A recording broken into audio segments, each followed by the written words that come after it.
ഈ ചാനലുകളോട് കൃത്യമായിട്ട് ഈ ചലച്ചിത്ര അക്കാദമി ചെയർമാനായ ഇദ്ദേഹത്തിനെ പോലുള്ള ഉത്തരവാദിത്തപ്പെട്ട ആൾക്കാർ കഥാപരമായി സംസാരിക്കുമ്പോൾ മാന്യമായ ഭാഷ ഉപയോഗിക്കണം, മോശമായ ഭാഷ ഉപയോഗിച്ചാൽ അതിന് ഇങ്ങനെ ഒരു പണിഷ്മെന്റ് ഉണ്ടാകും, അല്ലെങ്കിൽ ഇങ്ങനെ ചിത്രീകരിച്ചാൽ അതിനൊരു പണിഷ്മെന്റ് ഉണ്ടാകും എന്ന് പറയാൻ ചാനലുകളോട് പറയാനുള്ള ധൈര്യം കാണിക്കൂ.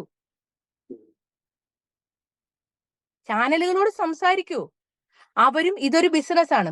സീരിയൽ എന്ന സമ്പ്രദായം മുഴുവൻ വേണ്ട എന്ന് ചാനൽ തീരുമാനിക്കുകയാണെങ്കിൽ, ഒരുപാട് സമ്മർദ്ദം വരുമ്പോൾ അവരത് തീരുമാനിക്കപ്പെടുകയാണെങ്കിൽ, ഇവിടെ പുറകിലേക്ക് തിരിഞ്ഞു നോക്കുമ്പോൾ ഒരുപാട് മനുഷ്യരുടെ ജീവിതത്തിലേക്ക് ഉത്തരം പറയേണ്ടി വരും. ഈ ക്ലാസിഫിക്കേഷൻ എന്ന് പറയുന്നത് ഒരു സാധാരണക്കാരനായ ഒരു അമ്മ അല്ലെങ്കിൽ ഒരു അച്ഛൻ വീട്ടിലെ വൈകുന്നേരങ്ങളിൽ ഇടവേളകളിൽ ഇരുന്ന് അവരുടെ കുഞ്ഞു സന്തോഷമാണ് ഈ TV എന്ന് പറയുന്നത്. ഇതൊരു വലിയ ദൃശ്യമാധ്യമമല്ല, ചെറിയൊരു മാധ്യമമാണ്.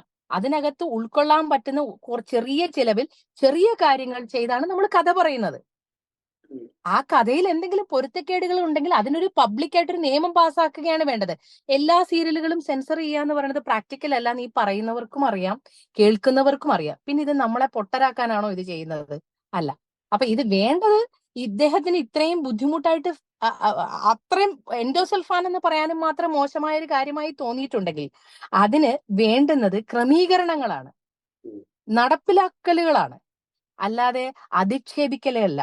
ഇത്രയും നാൾ ഈ ഭക്ഷണം കഴിച്ച് ജീവിച്ച ഞാൻ ഉൾപ്പെടെയുള്ള തൊഴിലാളികളെ അധിക്ഷേപിക്കുന്നത് പോലെയാണ് തോന്നിയത്. ഞങ്ങളൊക്കെ അപ്പോ എൻഡോസൾഫാൻ വിതച്ച് സമൂഹത്തിനെ നശിപ്പിക്കാൻ നടക്കുന്നവരാണോ?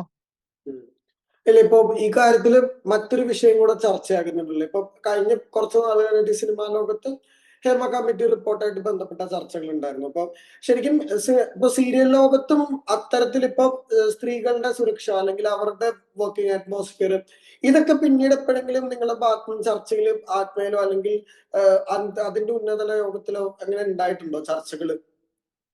വനിതാ കമ്മീഷൻ, ഹേമ കമ്മീഷൻ റിപ്പോർട്ടിൻ പ്രകാരം പറയുന്നത് പോലെ സീരിയലുകളിൽ ഞാൻ 10-30ഓളം വർഷങ്ങളായിട്ട് ഈ ഇൻഡസ്ട്രിയിൽ ജോലി ചെയ്യുന്ന ഒരാളെന്ന നിലയിൽ വ്യക്തിപരമായിട്ട് സിനിമാ മേഖലയിൽ ഉണ്ടാകുന്ന അല്ലെങ്കിൽ ഉണ്ടായിട്ട് കഴിഞ്ഞു എന്ന് പറയുന്ന ഈ പറയപ്പെടുന്ന ഒരു തരത്തിലുള്ള പ്രശ്നങ്ങളും സീരിയലുകളിൽ വന്നിട്ടില്ല.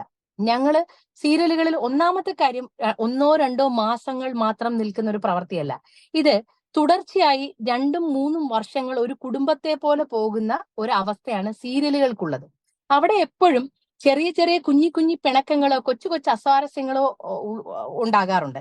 അതിനപ്പുറത്തേക്ക് അല്ലെങ്കിൽ ചിലപ്പോ ഒരു പേയ്മെന്റ് കുറച്ച് ഡിലേ ആയി, അങ്ങനെ അതിനപ്പുറത്തേക്ക് സ്ത്രീ സുരക്ഷയെ ബാധിക്കുന്ന തരത്തിലുള്ള വലിയ പ്രശ്നങ്ങളൊന്നും ഇന്ന് വരെ വ്യക്തിപരമായിട്ട് എനിക്കുണ്ടായിട്ടില്ല. പിന്നെ അങ്ങനെയുള്ള വളരെ വളരെ അപൂർവമായ എന്തെങ്കിലും പ്രശ്നങ്ങൾ വന്നാലേ ഉള്ളൂ. അങ്ങനെ ഉണ്ടായാൽ തന്നെ അത് കൃത്യമായി നമ്മൾ ഇടപെടുകയും അതിന് പരിഹാരം കണ്ടെത്തുകയും ചെയ്യും. അത് ഈ മേഖലയെന്നല്ല, എല്ലാ മേഖലകളിലും ഉണ്ടാകുന്ന, ഇപ്പം എല്ലാ മനുഷ്യരും ഒരുപോലെ അല്ലല്ലോ, എല്ലാ വിരലുകളും ഒരുപോലെയല്ല, എല്ലാ മനുഷ്യരും ഒരുപോലെയല്ല. അപ്പൊ അവരുടെ ഭാഗത്തു നിന്ന് എന്തെങ്കിലും ഒരു ചെറിയ പിഴവുണ്ടായാൽ, മോശമായ ഒരു നോട്ടമോ ഒരു സംസാരമോ ഒരു പ്രവൃത്തിയോ ഉണ്ടായാൽ അത് കൃത്യമായി നമ്മളെ ബോധിപ്പിക്കുകയാണെങ്കിൽ, നമുക്കൊരു അസോസിയേഷൻ ഉണ്ട്, ശക്തനായ ഞങ്ങൾക്ക് കുറച്ച് പിന്നെ നയിക്കുന്ന ആൾക്കാർ, KB ഗണേഷ് കുമാർ എന്ന അദ്ദേഹവും അതിനോടൊപ്പം സഞ്ചരിക്കുന്ന ഇപ്പം ഞങ്ങളുടെ സെക്രട്ടറി ദിനേശ് പണിക്കർ, ആ ഒരു എക്സിക്യൂട്ടീവ് കമ്മിറ്റി, നമ്മളുടെ ഈ ഒരു ഗ്രൂപ്പ് ഓഫ് ആളുകൾ ഏത് രാത്രിയിൽ എന്ത് സമയത്ത് ഏത് കാര്യത്തിന് വിളിച്ചാലും നമ്മൾ കൃത്യമായിട്ട് അതിൽ ഇടപെടുകയും പരിഹാരം കണ്ടെത്തുകയും ചെയ്യാറുണ്ട്.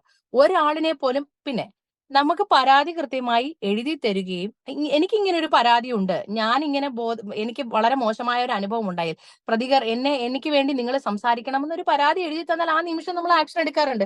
ഒരു പരാതികളും നമ്മൾ ചവറ്റുകുട്ടയിൽ എറിയുകയോ കണ്ടില്ലെന്ന് നടിക്കുകയോ ആർക്കെങ്കിലും വേണ്ടി വളച്ചൊടിക്കുകയോ ഇതുവരെ ചെയ്തിട്ടില്ല. പിന്നെ അങ്ങനെ ഒരു സാഹചര്യം ഹേമ കമ്മീഷൻ റിപ്പോർട്ട് പ്രകാരം പറയുന്നത് പോലെ സീരിയൽ മേഖലകളിൽ ഞാൻ അങ്ങനെ കണ്ടിട്ടില്ല, എനിക്ക് എന്റെ അറിവിലുമില്ല.